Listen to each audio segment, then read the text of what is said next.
ha tocado exponerles sobre el tema del factor de empaquetamiento y los parámetros de red. Vamos a ir avanzando y vamos a ir viendo qué es lo que se nos habla en estos temas. Para poder comenzar, lo primero que tenemos que ver es qué es el átomo. El átomo es la parte, es la más pequeña parte, es la mínima subdivisión de la cual se puede dividir la materia. Es lo más mínimo. A partir de ahí se nos presenta una subdivisión de los átomos, que tiene un núcleo el cual está lleno por los neutrones y por los protones, y alrededor de este núcleo se encuentran sus orbitales, en los cuales se encuentran sus electrones. A partir de esto vamos a deducir otras situaciones muy interesantes que nos van a ocupar en el tema de los materiales. ¿Qué es el electrón? El electrón es la subdivisión del átomo que tiene la carga negativa dentro del mismo. Gracias a este pueden unirse y llevar a cabo los enlaces que más adelante vamos a ir viendo. La electronegatividad, ¿qué es? La electronegatividad es el potencial de un átomo para atraer electrones de otro átomo. O sea que gracias a esta, los átomos se tienen uniones, se atraen. Si no hubiera electrones, entonces no hubiera esa unión. ¿Qué es la estructura de Lewis? Es aquella que el científico partituró en cómo la manera en la cual los átomos de la tabla periódica comparten sus átomos de valencia según la necesidad de los mismos a completar su última capa de valencia. La última capa de valencia es la que nos va a marcar esta estructura según la cantidad de átomos, más bien dicho de electrones, que tengan los átomos que van a hacer esta molécula en su última capa. ¿Para qué? Pues para completarla. Entonces, debido a esto es que los electrones tienen una tendencia a unirse con otros átomos para completarse. Esta es una imagen en la cual se nos presentan los ejemplos de varios tipos de elementos de la tabla periódica, los cuales van teniendo, se nos muestra sus electrones de valencia. Si nos ponemos a ver, el hidrógeno tiene un solo electrón en total del elemento, pero como nada más tiene una capa, también es su único electrón de valencia. Y en cambio el neón, el cromo, el criptón, el xenón, todos estos últimos elementos nos están hablando de la situación de los gases nobles, que tienen una muy baja electronegatividad por la situación de que sus capas de valencia ya están completas. Los enlaces químicos.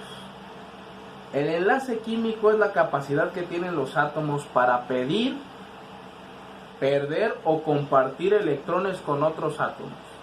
En base a esto se va a llevar a cabo el enlace. Se van a unir átomos para generar moléculas. De esta manera es con lo cual generamos compuestos y demás mezclas que se van a ocupar en el área de materiales. Los tipos de enlace. Tenemos enlace iónico, covalente y covalentes polares. El iónico, como nos dice aquí la presentación, comparten electrones de un átomo a otro según la necesidad que cada uno tenga en modo de transferencia.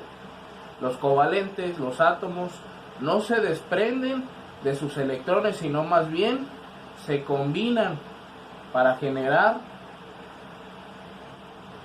enlaces que a su vez crean mezclas o compuestos. Aquí vamos a rescatar la diferencia entre el iónico y el covalente. El iónico se va a desprender de ese electrón dejando un átomo más pequeño que el otro, mientras que el covalente va a enlazarlos y los va a unir. Y los covalentes polares, estos dependen de la electronegatividad de cada uno, como ya habíamos visto, según la dependencia o la necesidad que cada electrón tenga para terminar su última capa, va a ser la fuerza con la cual éstas se unen. A nosotros, por ser uno de los materiales que más vamos a estar utilizando, y más en el estudio de las formaciones sólidas cristalinas que tienen forma, vamos a hablar del enlace metálico. En este tipo de enlace, los electrones tienden, por falta de más de un electrón, a unirse a más de un átomo, de tal manera que ya no solo es un enlace covalente, ya que estos generan una nube de electrones para completar su capa. Estos están completamente unidos, como ya lo habíamos visto en las estructuras de Bravais. Van generando cubos, rombos, diferentes figuras de la geometría, en las cuales van generando estructuras sólidas que tienen una forma específica. Dentro de esta forma específica, que está muy bien compactado, si nosotros tuviéramos la capacidad de ver los átomos, entonces nos daríamos cuenta que más allá de eso se genera una nube de carga negativa, en la cual se encuentran compartidos los electrones de valencia de todos los átomos haciendo la unión. Ese es el enlace metálico. Aquí tenemos un ejemplo del enlace metálico. Como nos vemos, están los núcleos de todos los átomos y la nube de carga negativa alrededor de ella.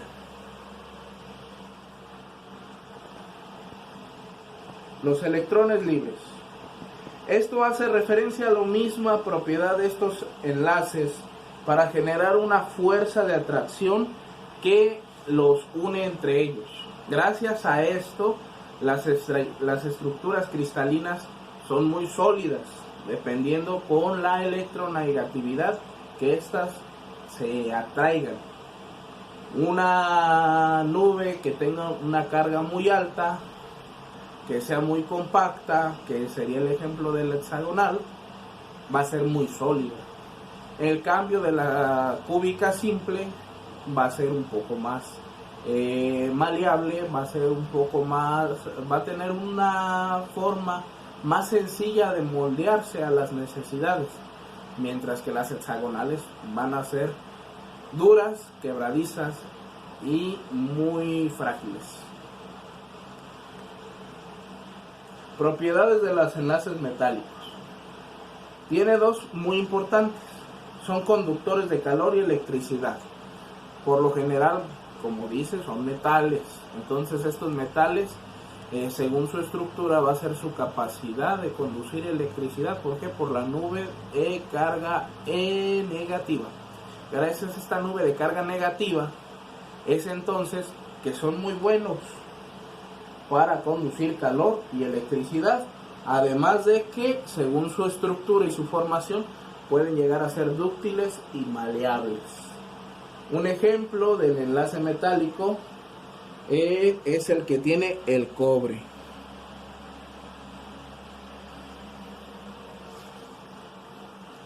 Estructuras cristalinas.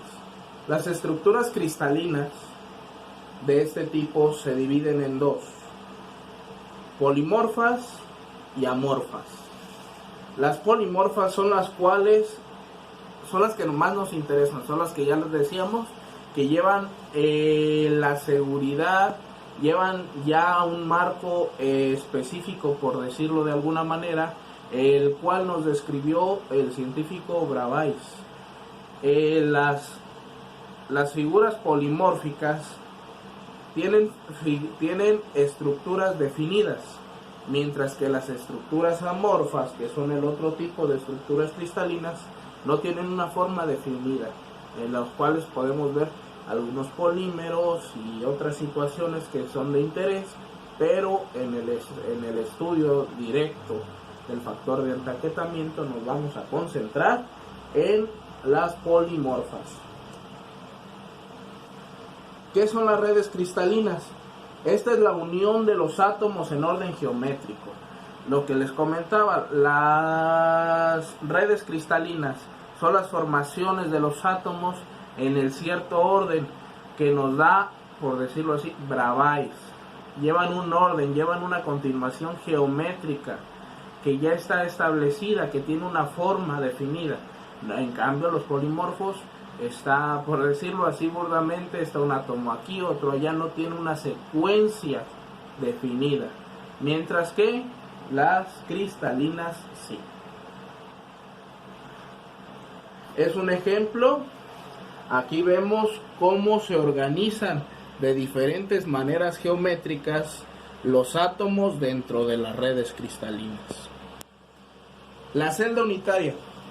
Es aquí donde vamos a comenzar a partir un poquito más, acercándonos a lo que es nuestro factor de empaquetamiento y nuestros parámetros de red. Puesto que en esta diapositiva vamos a empezar a verlo.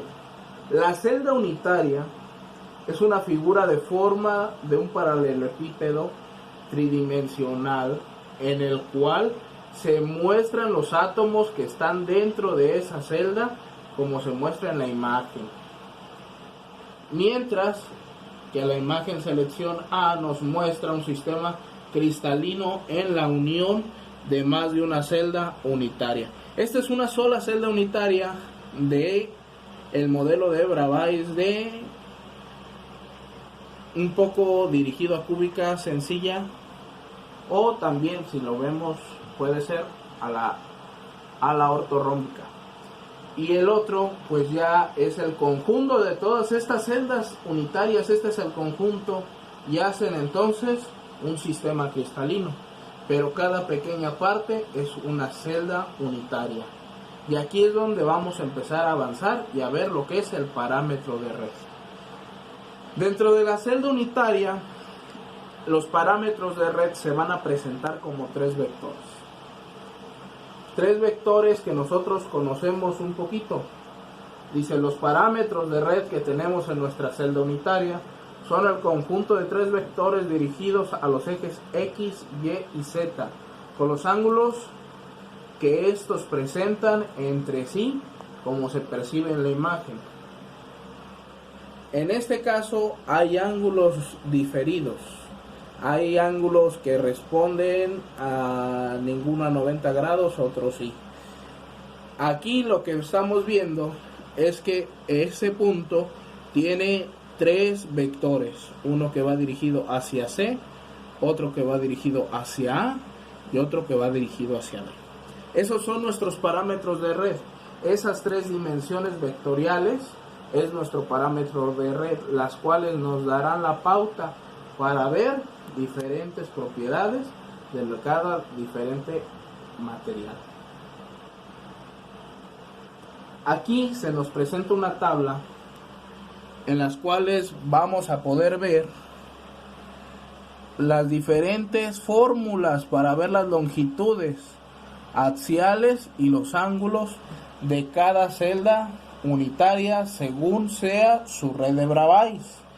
Nos vemos la cúbica, la tetragonal y etcétera, etcétera, con sus diferentes fórmulas para poder obtener su parámetro de red. El proceso de la celda unitaria. Para obtener la celda unitaria de un sistema cristalino, se toma en cuenta el tipo de red de Bravais, que es el elemento, siendo de esta manera que si vemos un cúbico simple, estamos hablando que tomaremos como medidas de los vectores a partir de los centros de los dos átomos que están tocando entre sí de tal manera que esto se repetirá para X, Y y Z. O sea que lo que vamos a ver es como si los dos átomos estuvieran tocándose. Entonces se va a tomar la medida de los dos radios en esta situación. Entonces esos dos radios es la equivalencia a ese primer parámetro de red. En el caso de la cúbica simple, nos vamos a dar cuenta que al ser los 4 átomos del mismo elemento y tener la misma circunferencia, el mismo radio, entonces los 3 parámetros de red que están ubicados en los 3 sentidos a 90 grados uno del otro, nos podemos percatar que sin lugar a duda los 3 parámetros de red van a ser equivalentes. Ya si vamos hablando de cúbica centrada en la cara o centrada en el cuerpo, entonces nos vamos a dar cuenta que también hay que sacar el parámetro de red interno para saber cuál va a ser la dimensión completa de nuestra celda unitaria. ¿Por qué? Porque si tenemos un átomo de otro elemento que es más grande que los de las vértices, entonces nuestra dimensión va a estar completamente cambiada y basada en el átomo del centro. ¿Y para qué es esto? La celda unitaria como tal tiene una razón de ser bastante simple y muy básica, y es el estudio del comportamiento de los átomos de un material cristalino a un nivel menor que nanoscópico, para la mejor visualización de las propiedades del enlace que existe entre ellos. Aquí lo principal es para poder diversificar a la hora de hacer los enlaces entre diferentes materiales y elementos, poder desarrollar y ver bien el estudio de las propiedades del nuevo material. Para esto nos sirve la celda unitaria, para verlo de una manera, como dice aquí, menor que nanoscópica y tener una mayor seguridad de las mismas propiedades que nos va a presentar el material a la hora de su trabajo. Aquí se nos van a presentar varias fórmulas importantes que vamos a ocupar para aquí, que son el volumen, el área, la base, la altura, el área de un cubo lado por lado, área de un hexágono es perímetro por el apotema y el producto de ello entre 2. Esas son las fórmulas que nos van a dar pautas matemáticas para comenzar a hacer el factor de empaquetamiento. La trigonometría, pues ya sabemos, aquí se va a utilizar un poquito de trigonometría. A cuadrada más B cuadrada es igual a C cuadrada, y diferentes situaciones que vamos a ocupar para hacer los cálculos necesarios para conocer nuestros parámetros de red y factores de empaquetamiento. Propiedad 1. El número de átomos por celda. Cada celda unitaria tiene asociada un número promedio de puntos de red. Por ejemplo, en la celda unitaria cúbica simple, cada punto de red en los vértices del cubo es compartido por los 8 celdas diferentes. Aquí nos va a hablar un poquito más de los vecinos, ¿sí? Cuando tú tienes una cúbica simple, lo más que puedes tener es un átomo por vértice de la celda. Entonces, si tú tienes una cúbica centrada en el cuerpo, vas a tener 5, porque vas a tener un átomo en el centro. Si vas a tener centrada en las caras, vas a tener las 8 de los vértices más las de las 6 caras. Entonces estamos hablando de 14 átomos en una celda, y así con los diferentes tipos de celda que existe hasta llegar a la hexagonal, que es la que mayor número de átomos va a tener. Propiedad 2. Relación entre el radio atómico y el parámetro de red. Debido a la geometría de la celda unitaria, existe una relación matemática entre el radio de los átomos que la componen y el parámetro de red. Para los átomos que formulan la estructura cúbica centrada en las caras, los átomos se tocan entre sí a lo largo de la diagonal. Era lo que decíamos, centrada en el cuerpo. Cada vértice se va a estar tocando, cada final de cada circunferencia se está tocando, haciendo una línea recta en los 3 centros. Entonces, al sacar el radio de la primera, el radio del final y el diámetro de la del centro, ese va a ser uno de nuestros parámetros. Aquí lo vamos a ver un poquito más claro.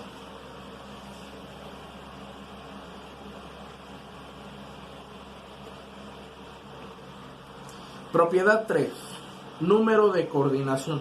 Ese es algo que vamos a tener un poquito más de importancia en temas más adelante, pero sin embargo es de gran importancia comenzar a ver. Los números de coordinación es el número de átomos que están en contacto con un átomo en particular de un material. El número de coordinación puede interpretarse como el número de vecinos próximos que tiene cada átomo del material. Por ejemplo, para la estructura cúbica centrada en el cuerpo, el átomo ubicado en el centro del cubo está en contacto con otros 8 átomos de los vértices. El número de coordinación para esta estructura es de 8. O sea, son sus átomos vecinos. Si usted está tomando el átomo del centro, los más cercanos van a ser los 8 que están en cada vértice. Ese es el número de coordinación que van a tener nuestra celda unitaria, y la cual vamos a empezar a ver un poquito en el factor de empaquetamiento. Aquí vamos a ver un poquito esta tabla de parámetros de red, que es la distancia entre los átomos de la celda unitaria, en la cual nos da una serie de ecuaciones matemáticas para obtener el volumen de la celda, los ángulos entre los ejes y el nombre de la misma estructura que se necesita.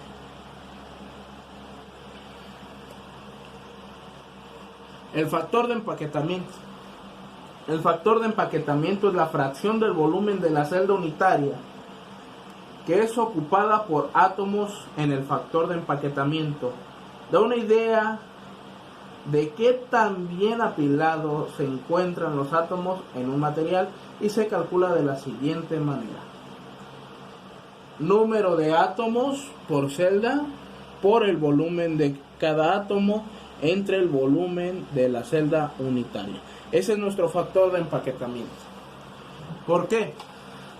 Porque como ya habíamos visto, el factor de empaquetamiento es ese pequeño cubito. Cuando tú tienes las 8 circunferencias, lo único que vas a tomar es una pequeña fracción de cada átomo. No lo vas a tomar completo, solamente una pequeña fracción. ¿Por qué? Porque no lo ocupas todo, porque no entra dentro de la celda unitaria. Es una tablita en la cual nos muestra las características de las estructuras cristalinas de los materiales, ¿sí? Igual nos vuelve a mostrar algunas fórmulas de la función, átomos por celda, números de coordinación y factores de empaquetamiento. En el caso de los átomos por celda, veríamos el ejemplo de la cúbica simple, que estamos hablando que tú vas a estar cortando a una circunferencia, dándote los 8 átomos en total, nada más uno completo. ¿Por qué?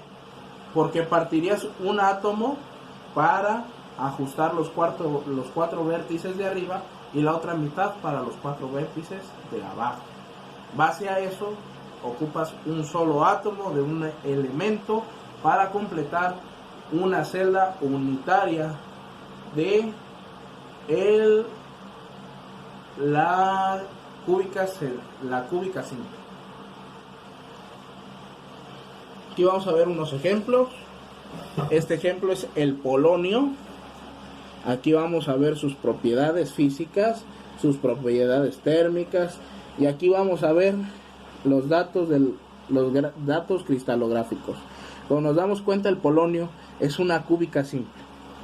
En base a esto nos damos cuenta de cómo está obtenido todo lo que se necesita saber de ella. El siguiente es el wolframio, o más conocido como tungsteno, el cual se nos presenta que es una cúbica centrada en el cuerpo. De la misma manera tenemos sus propiedades físicas y sus datos cristalográficos. Aquí volvemos a ver que se nos presentan aquí sus parámetros de red y cómo se ubican los átomos dentro del modelo de cúbica centrada en el cuerpo. El cobre sería una cúbica centrada en las caras. Se nos presenta igual sus diferentes datos cristalográficos y sus propiedades físicas que tienen con respecto a su formación cristalina. El circonio es un hexagonal, ya es un poco más duro, es un poco más complicado, tiene más cálculos, se ocupan más situaciones, tiene unas propiedades físicas muy diferentes en algunos casos a la cúbica simple, puesto que este es mucho más duro que la cúbica simple. Entonces, en base a esto, podemos ver lo que afecta el modelo de Bravais al que pertenece cada material con respecto a sus propiedades físicas. Esta información fue obtenida de estos dos centros web. También fue obtenida de estos tres libros que se nos presentan aquí. El libro de María Elena Sánchez Vergara se titula Tecnología de los Materiales, del año 2010. El libro del señor Donald R. Askeland, 2013, Ciencia e Ingeniería de los Materiales. Y el libro del señor Francisco Recio del Bosque, del año 2013, que se titula Química Inorgánica. Este es el tema de factor de empaquetamiento y parámetros de red. Les agradezco su atención, agradezco su tiempo y muchas gracias.